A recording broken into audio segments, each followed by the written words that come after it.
Ladies and gentlemen, hey, hi, how you doing? Welcome back to the channel. Thank you so much for stopping by. Yesterday, we actually ended up seeing a pretty significant surprise meta update go live that, of course, we broke down with the patch notes and whatnot, basically going through the various changes that they made to a handful of some of the most powerful and dominant weapons in the game, alongside some rather confusing changes as well. That said, I've got my handy dandy list of notes here containing every single change that was made in the meta update yesterday. And today, I wanted to give you guys more of a broad rundown of what you want to look out for in terms of the best weapons. And it just so happens that either earlier on this week or throughout this week, I'm going to be covering pretty much every single weapon that you need to be on the lookout for here too. So if you're subscribed to the channel, you'll probably already have some of those loadouts on your game right now. And if you're not subscribed, you got some content coming in the next few days that you're definitely going to want to, tune into if you're looking to use the new best updated weapons. So be sure to hit that subscribe button if you have not already. Also, if you find this video helpful at all, if you enjoy it, a like rating would be seriously appreciated as always. But you can see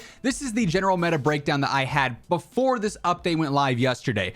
Clearly, there were three just super dominant weapons. The Chrono and Squall from mid to long range in its full auto mode was back to being just insane. And then of course the Akimbo snake shots and the X13 auto Mac 10 build, all ridiculously broken, but it just so happens that this update actually goes and attacks all of those. But initially here, a big surprise update for me was a drastic nerf to the Lockman 5.56, one of my favorite rifles recently, one that I've been very high on for some time now because it is arguably the easiest weapon to use in the game, and because of that, its realistic TTK was one of the best in the rifle category, but they've gone through and kind of hurt it pretty severely. They nerfed the long range damage, the headshot, the neck, and the upper torso multipliers also all got nerfs as well. So basically, you aren't being rewarded as much for being accurate with this gun, which is the key component of what makes this gun good. So to me, the Lockman 5.56 does probably drop back down into the more competitive area right next to the Hemlock and the TAC 56 and the Cast-Off 5.45. That said,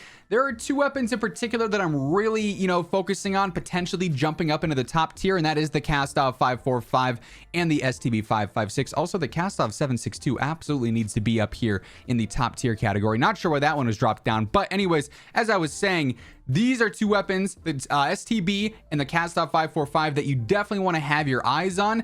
I'm still a little bit hesitant to say they're absolutely top tier, up there right with the 7.62 and say the M13, but they're definitely just great guns right now and up towards the top of the rifle category in specific. Kind of surprising one that I didn't really see coming, the M4 got an upper torso and a lower torso multiplier nerf. Now, the M4 was in top tier because it was really reliable and very versatile, and it is still to an extent, but basically torso shots now, regardless of where you're hitting, which is the largest hitbox on the body and probably where you're landing most of your shots, also, got hit here. So this one is borderline top tier competitive. In the coming days, I'll be doing more tests to see, would I be taking the Hemlock or the 5.45 over something like the M4, which I feel like is honestly kind of viable over long range now. I want to say we'll leave it in top tier for now, but this is one that I feel like absolutely could be in the competitive area as well, more so in line with most of the other rifles at this point. Now, this is another surprising one. The TAC 56, which already had one of the slower TTKs in the rifle category, got a headshot multiplier nerf as well. Why?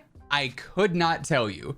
I mean, this thing was not anything special or anything crazy. One of the lesser used rifles because its TTK is so much slower than that of the 7.62 or the M13 or the STB or the Hemlock and whatnot. So like, why did they nerf this thing? I could not tell you, but it did receive a slight nerf. It's not enough to knock it down to like some completely unusable category like the M16, but it's definitely not a crazy good top tier rifle here. Competitive, I feel like, is definitely the most appropriate word. You could do well with it, but there are several better options. And this is one that I actually, again, I'm surprised by. The Razorback actually got a buff, but it got buffs to its least effective area, and that is the long range. They buffed the long range damage. They also buffed the limb multiplier, which is small, but it's something. It's going to feel a little bit better, but really, the Razorback is a pristine sniper support option. Its mid-range range beyond like 8 meters where it outguns the SMGs, and 35 meters is where it's going to shine, right there with the Chimera and the 74U.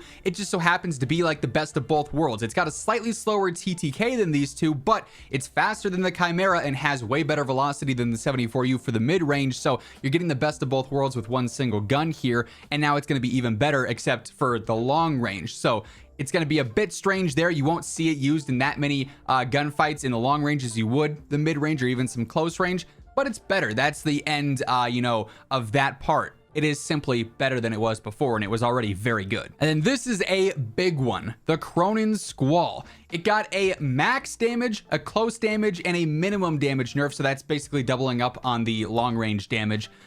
Its damage is going to be worse pretty much everywhere now. Whether you are fighting at 10 meters, 50 meters, or 100 meters, it's gonna have a way slower TTK. And keep in mind, this is just in full auto. Semi-auto is not really anything all that crazy right now to begin with. It also got a headshot multiplier nerf, so that's gonna be way less rewarding now. And there's an added damage drop off in the mid-range too. So this thing in general caught some severe nerfs. It still is going to kill pretty quickly. That said, it's going to be borderline competitive top tier, and frankly, I feel like competitive's probably the more appropriate spot for it at the moment. Like I said, this is so fringe. It could be on either side, and I think you have an appropriate argument for top tier or competitive. But the reason I'm putting it just in competitive is because we have something like the Lockman 762 in top tier, which is an insanely fast TTK if you can handle it. The SO14, insanely fast TTK if you can handle it. TAC V, insanely fast TTK if you can handle it. Cronin Squall, decent TTK if you can handle it. These are all going to be as high of risk as the Cronin Squall now over long range, but a little bit more rewarding. So I feel like there is a difference between those two in where they stand. So, or I guess these four really, but the ones in this category for top tier, then obviously this in competitive. But let me know your thoughts on that down in the comments below. Based on what I've used with the Cronin Squall, it still feels definitely competitive enough, but I don't think it's that clear #1 battle rifle choice. Continuing on with the fun nerfs, the Basilisk. Basically what they said here, and this is a patch note that kind of annoys me because of the lack of specifics, but they fixed the damage profile. Obviously, this thing was two-shotting within 12 meters, which is utterly insane because nothing stands a chance within 12 meters unless you're shooting them in the back and they're not looking at you already.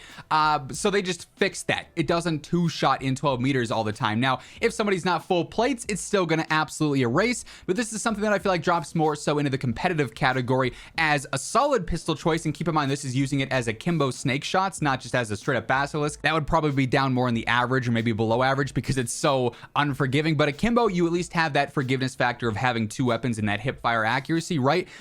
So FTAC Siege and Basilisk, I feel like are two competitive pistols that are decent now. We'll talk about the FTAC Siege in just a moment. That said, I do want to drop the X12 back down into average. This was there for a while because as a starting pistol, it was just insanely good. But obviously, since then, we've seen updates to other pistols that have made them a little bit more competitive than that. But as mentioned, the FTAC Siege actually caught a slight nerf here. Its close damage range was nerfed, which, as I talked about yesterday in the patch notes video, was a bit of a surprise because it's not like this thing was outgunning SMGs, but it did have one of the faster pistol TTKs up close. Nothing like the broken Basilisk or broken X13 auto, but it was still really good. So I feel like that's probably a nerf to, you know, incentivize players to use other pistols and to also make it not nearly as dominant in underwater fights, which obviously is very common on Vondel and even late game on Al Mazrah a lot. This thing is the go-to underwater option because it's full auto. It's basically an SMG underwater. So that is that's a nerf there that will affect that noticeably. That said, it's still one of the most competitive pistols. I almost called it an SMG. I mean, it basically is. And then we get the X13 auto, and this is honestly another tricky one. They ended up nerfing, again, the damage profile. They just said the damage profile was busted just like on the Basilisk. That doesn't give us specifics as to how much you fix it though, which is a gripe that I've had at the patch notes for some time. But they did also nerf the max damage, which is the close range damage. So while I do consider this to probably still be the best pistol choice if you build it out like the mini Mac 10 basically, which is on my COD Munity or Warzone Loadouts profile if you want to look at that in specific or use the setup that I've covered in some other videos, I still say this is probably the most reliable one. If you're trying to use a non-overkill class, I'd go for the X13 auto. That said, I don't think it is reliable enough to to say it's top tier when we have all the SMGs in top tier, like the ISO, the Lockman sub, even some of these rifles like the 74U Razorback Chimera. I feel like it's going to be noticeably worse than those now, and this is something that I experienced in gameplay yesterday when testing. I was checking out all the pros to see if they were still even attempting to use these.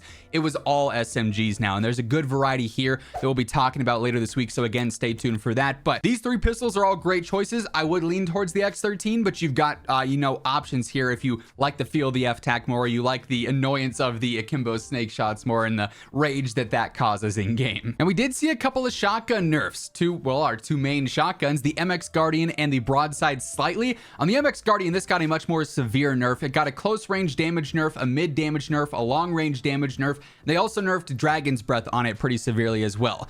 That said, I'd still say it's pretty clearly the second best shotgun, but it's more of a competitive shotgun than it is a top tier by any means. Like, it's not something that's going to win one-on-one versus the KV broadside. And even with the broadside nerf, they just nerfed the Dragon's Breath close range damage, and that's it. It's still definitely the best shotgun in the game, and if you're looking to use a shotgun for close range, this is the choice. I'd probably still go for the 25-round Dragon's Breath setup, and it's not going to be as good as it was pre-update, but it's still going to have that spam ability, and it's still going to be super annoying. It's just, far and away the best shotgun. I'm really surprised they went out with the MX Guardian straight up nerfs and nothing to the broadside. And then lastly, the ISO 45 got one update. They basically just fixed the leg multipliers. I actually called this out the other day, and I'm pretty sure this is why it was patched, is that the upper leg multipliers between the left and the right leg were different. One was doing, I think, 29 damage and one was doing 24. So they just fixed that. That's not a huge deal. It's not like a drastic nerf or anything. They're just correcting that. So it was a small mistake with how they adjusted things or how the code was written. But